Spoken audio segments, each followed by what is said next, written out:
नमस्कार विद्यार्थी मित्रांनो, मी CA Sambhaji Sarde, director brilliant commerce classes Latur. आज या व्हिडिओमध्ये मी तुम्हाला 10वी नंतर CA कोर्स करण्यासाठी जे विद्यार्थी इच्छुक आहेत त्यांच्यासाठी CA कोर्सबद्दल माहिती सांगणार आहे। त्यामध्ये CA कोर्ससाठी लागणारा ड्युरेशन, CA कोर्ससाठी होणारा खर्च आणि CA कोर्समध्ये ॲक्च्युली रिझल्ट किती आहे याबद्दल सर्व माहिती संक्षिप्त रूपात सांगणार आहे। तर सर्वप्रथम आपणास माहिती आहे की ज्या विद्यार्थ्यांनी यावर्षी 10वी पास केलेली आहे त्यांची परीक्षा मार्च 2025 मध्ये होती। पुढील वर्षी म्हणजे 11वीमध्ये त्यांची एक्झाम मार्च 2026 मध्ये येईल आणि 12वीची बोर्डाची परीक्षा फेब्रुवारी 2027 मध्ये येईल। म्हणजेच इथून पुढे 2 वर्षानंतर आपली 12वी कंप्लीट होईल आणि त्यानंतर आपलं CA कोर्सची परीक्षा जी आहे, CA फाउंडेशनची परीक्षा आहे, तर ते आपल्याला देता येईल। तर CA कोर्ससाठी लागणारा ड्युरेशन किती आहे, CA फाउंडेशनची परीक्षा आपण कधी देऊ शकतो, CA मध्ये किती स्टेजेस आहेत याची आपण थोडक्यात माहिती घेऊया। CA मध्ये 3 स्टेप्स आहेत। पहिली परीक्षा आहे CA फाउंडेशन, दुसरी परीक्षा आहे CA इंटरमिडिएट आणि तिसरी परीक्षा आहे CA फायनल। आपली 12वीची परीक्षा फेब 2027 मध्ये झाल्यानंतर CA फाउंडेशनची परीक्षा मे 2027 मध्ये येते। म्हणजे जवळपास आपल्याला तयारीसाठी त्यावेळेस 3 महिने भेटतात। परंतु नॉर्मली ब्रिलियंट कॉमर्स क्लासेसमध्ये आपण CA फाउंडेशनची तयारी 11वीपासूनच चालू करतो। जसं सायन्समध्ये विद्यार्थी नीट आणि JEEची तयारी 11वीपासून चालू करतात, तसंच CA फाउंडेशनची तयारी आपण 11वी आणि 12वी या 2 वर्षात करतो। तसंच 12वी नंतर ह्या 3 महिन्यामध्ये परत एकदा त्याची तयारी करून घेतो। म्हणजे कम्प्लिटली जवळपास 2-2.25 वर्ष CA फाउंडेशनची तयारी होते आणि 12वी नंतर 3 महिन्यानंतर आपली CA फाउंडेशनची परीक्षा असेल। फाउंडेशनची परीक्षा क्लिअर झाल्यानंतर CA इंटरमिडिएटचं परीक्षा मे 2028 मध्ये येईल। म्हणजे जवळपास 1 वर्षानंतर येईल। CA इंटरमिडिएट पास झाल्यानंतर आपणाला आर्टिकलशिप करावं लागेल। आर्टिकलशिप म्हणजे काय, तर कोणत्याही CAच्या ऑफिसमध्ये जाऊन आपणाला CAचं वर्क काय असतं, CAचं काम काय असतं ते CAच्या ऑफिसमध्ये जाऊन आपल्याला शिकावं लागेल। त्याला आपण आर्टिकलशिप म्हणतो। ते 2 वर्षाचं असेल आणि हे 2 वर्ष आर्टिकलशिप कंप्लीट झाल्यानंतर आपण CA फायनलची परीक्षा देऊ शकतो। म्हणजेच जवळपास CA फायनलची परीक्षा आपली नोव्हेंबर 2030 मध्ये येईल। याचाच अर्थ आपण जर हे पूर्ण ड्युरेशन काउंट केलं तर 12वी नंतर CA कोर्ससाठी फक्त 3 वर्षे लागतात विद्यार्थी मित्रांनो। हा कालावधी कोणत्याही कोर्ससाठी खूप कमी आहे। As compare to other courses हा कालावधी खूप कमी आहे।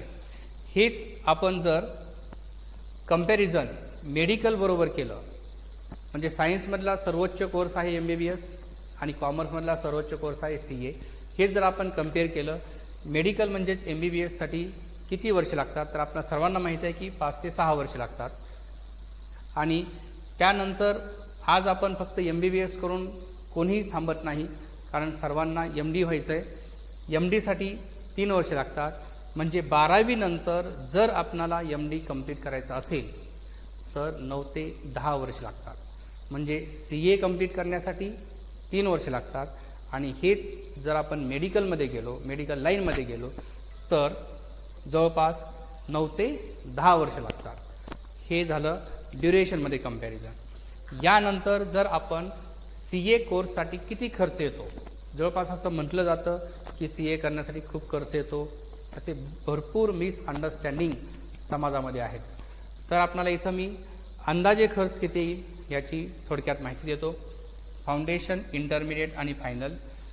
CA फाउंडेशन रजिस्ट्रेशन म्हणजेच ICAI हे जे आपली बॉडी आहे तर त्यांच्याकडे आपल्याला ॲडमिशन घ्यावं लागतं। त्या ॲडमिशनलाच आपण रजिस्ट्रेशन म्हणतो।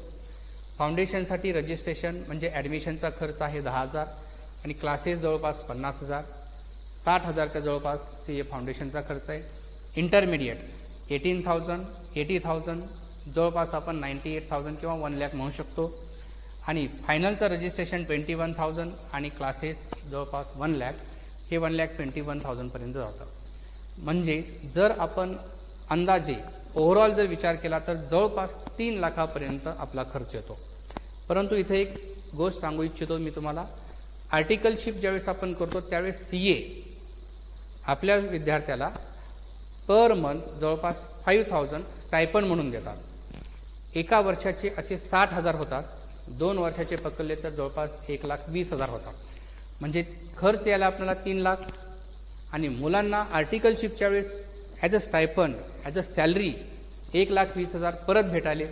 म्हणजे ते जर 3 लाखामधून आपण वजा केलं तर येणारा खर्च यायला फक्त 1,80,000. तर हा खर्च कोणत्याही कोर्सबरोबर कम्पेअर करा, खूप कमी आहे. जर आपण हाच खर्च MBBS बरोबर कम्पेअर केलं, आज आपल्याला माहिती आहे की जर आपल्या विद्यार्थ्याचं MBBS प्रायव्हेट कॉलेजमधून जर करायचं ठरवलं तर प्रायव्हेट कॉलेजची कोणत्याही फीस आहे प्रत्येक वर्षी 10 लाख ते 30 लाखापर्यंत. म्हणजेच 5 वर्षाचीच फीस आहे जवळपास 50 लाख ते 1.5 कोटीपर्यंत. परंतु हा खर्च इथे थांबत नाही. परत जर MD करायचं असेल तर तिथे 1.5 ते 2 कोटी खर्च यायला आहे. आणि त्यानंतर जर हॉस्पिटल कन्स्ट्रक्शन करायचं असेल तर आपल्याला माहिती आहे जवळपास 3 ते 4 कोटी खर्च आहे.